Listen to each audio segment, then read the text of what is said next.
Welcome back to our YouTube channel family speaker. അപ്പോൾ ഇന്നത്തെ video എന്താണെന്ന് വെച്ചാൽ മിനി ഈവനിങ് വ്ളോഗ് ചെയ്യാന്നുള്ള രീതിയിലാട്ടോ ഈ വീഡിയോ ഒക്കെ എടുത്തത്. നമ്മുടെ വീടിൻ്റെ പുറകിലെ സൈഡിൽ കുറച്ച് പുഴയും ഒരു കാട് പോലത്തെ ഒരു പ്രദേശമൊക്കെയാണ്. അവിടത്തേക്കൊക്കെ പോയി നമ്മളെ പ്രകൃതിയുടെ ഭംഗിയൊക്കെ ഇൻക്ലൂഡ് ചെയ്തുകൊണ്ട് ഞാൻ ഒരു വീഡിയോ ചെയ്തിട്ടുണ്ട്. നിങ്ങൾ ആദ്യമായിട്ട് നമ്മളെ വീഡിയോ കാണുവാണെങ്കിൽ വീഡിയോ കണ്ടതിന് ശേഷം ലൈക്ക് ചെയ്യുക, ഷെയർ ചെയ്യുക, സബ്സ്ക്രൈബ് ചെയ്യുക, നമ്മളെ സപ്പോർട്ട് ചെയ്യുക. അപ്പോൾ വീട്ടിലേക്ക് കിടക്കാട്ടോ. അപ്പോൾ ഇൻട്രോയിൽ പറഞ്ഞ പോലെ ഇതൊരു ഈവനിങ് വ്ലോഗ് ആയതുകൊണ്ട് തന്നെ നമുക്കൊരു ചായ കുടിച്ച് അങ്ങോട്ട് സ്റ്റാർട്ട് ചെയ്യാം. അതല്ലേ അതിൻ്റെ ഒരു ഏത്. അപ്പോൾ ഞാനിന്നൊരു വെറൈറ്റിക്ക് വേണ്ടിയിട്ട് പുറത്ത് ചെയറൊക്കെ ഇട്ടിട്ടാട്ടോ ചായ കുടിച്ചത്. ലേശം പ്രകൃതി ഭംഗി ആസ്വദിക്കാമെന്ന് വിചാരിച്ചു. അപ്പോഴാണ് നല്ല ചുകന്ന ചാമ്പ കണ്ടത്. ഞാൻ കയറിയത് അങ്ങ് പൊട്ടിച്ചു. എൻ്റെ എല്ലാ പ്രതീക്ഷകളെയും തകർത്തുകൊണ്ടായിരുന്നു അതിൻ്റെ പുളിപ്പ്.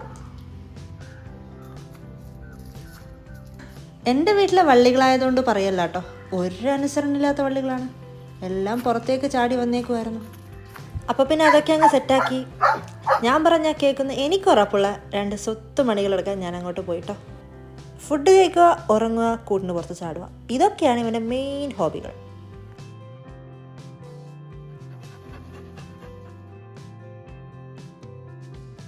വിളിച്ചാൽ വരുമോ ഇല്ലയോ നോക്കാൻ വേണ്ടി ഒന്ന് വിളിച്ചു നോക്കി. വിളിക്കേണ്ട താമസം അവനും എത്തി.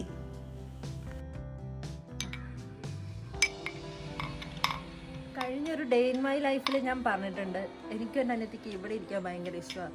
അതിൻ്റെ പ്രോപ്പർ എക്സാമ്പിളാണത്. കാരണം അവൾ വന്ന് ഞങ്ങളിത് ഇവിടെ കയറിയിരുന്നു. അങ്ങനെ വീട്ടിലിരുന്ന് ബോറടിച്ചപ്പോൾ റിക്കി ബായിനെയും കൊണ്ട് പുറത്തു പോകാമെന്ന് വിചാരിച്ചു. അങ്ങനെ അവനെയും കൊണ്ടൊരു നടത്തം അങ്ങോട്ട് പാസ്സാക്കി. മനുഷ്യനേക്കാൾ പൊസസീവാട്ടോ ചിലപ്പോൾ മൃഗങ്ങൾ, എസ്പെഷ്യലി ഡോഗ്സ്. അതിൻ്റെ ഒരു പ്രതിധ്വനിയാണ് കേട്ടോ ഇപ്പോൾ ബാക്ക്ഗ്രൗണ്ട് മ്യൂസിക്കായിട്ട് കേൾക്കുന്നത്.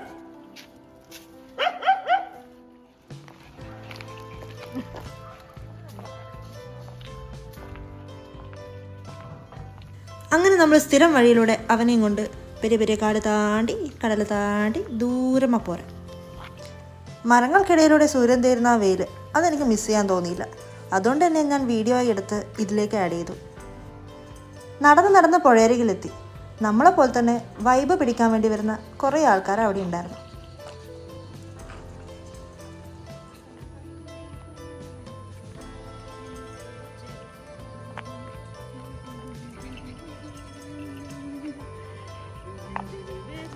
റിക്കിയായിട്ടൊരു തട്ടിക്കൂട്ട് ഡാൻസ് എടുക്കാമെന്ന് വിചാരിച്ചു. നടന്നില്ല. പിന്നെ ഞാൻ ആ വിഷമം മാറ്റാൻ വേണ്ടി ഒരു റീൽ അങ്ങോട്ട് എടുത്തു.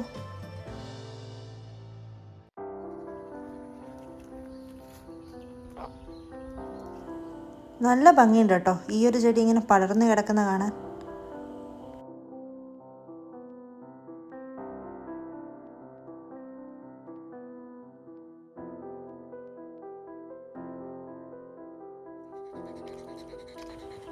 പിന്നെ നടന്ന് ആരും സഞ്ചരിക്കാത്ത വഴികളിലൂടെ ഒരു ഭ്രാന്തനെ പോലെ ഞാനങ്ങ് അലഞ്ഞു.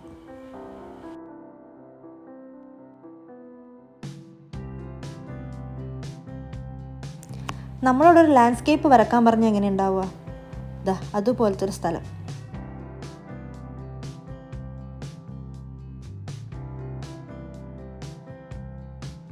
അവിടെ പാർക്ക് ചെയ്തൊരു തോണി കണ്ട ആവേശത്തിൽ ഞാനങ്ങടെ ഇറങ്ങി. വേണ്ട എന്ന് അനിയത്തി 100 തവണ പറഞ്ഞെങ്കിലും കേട്ടില്ല. ദേ കിടക്കുന്നു, ദീൻ തരിക്കിടത്തൂ.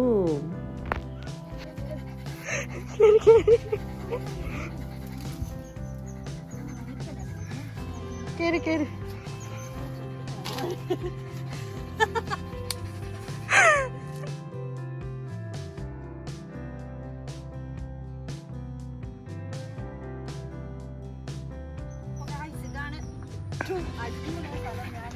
വൈകുന്നേരങ്ങൾ നമുക്ക് വന്നിരിക്കാൻ പറ്റിയൊരു പെർഫെക്റ്റ് സ്പോട്ട് എന്നൊക്കെ പറഞ്ഞ ഇതാണ്. Calm and quiet area, full of trees, വൈകുന്നേരത്തെ ആകാശം, അസ്തമിക്കാൻ പോകുന്ന സൂര്യൻ.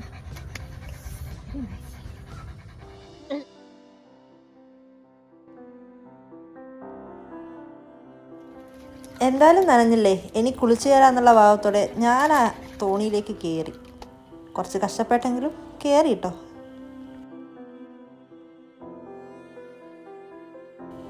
വേലിയിറക്ക സമയമായതുകൊണ്ട് തന്നെ വെള്ളമൊക്കെ കുറവാണ്. ഈ ബാക്ക്ഗ്രൗണ്ടിൽ കേൾക്കുന്നത് ഇത്ര ദൂരം നടന്ന രോദനാട്ടോ റിക്കിയുടെ.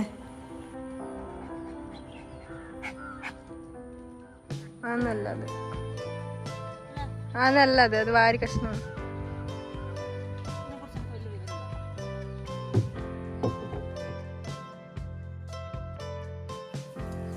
അങ്ങനെ ഇവിടുത്തെ കലാപരിപാടികളൊക്കെ കഴിഞ്ഞതിന് ശേഷം ഞങ്ങൾ തിരിച്ചു പോവുകയാണ്.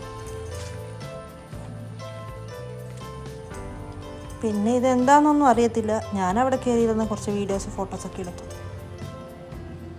പുല്ലിൽ കൂടിയുള്ള ഈ നടത്തം ഇവനേക്കാൾ എൻജോയ് ചെയ്യുന്ന വേറെ ഒരാളുണ്ടാവില്ല കേട്ടോ.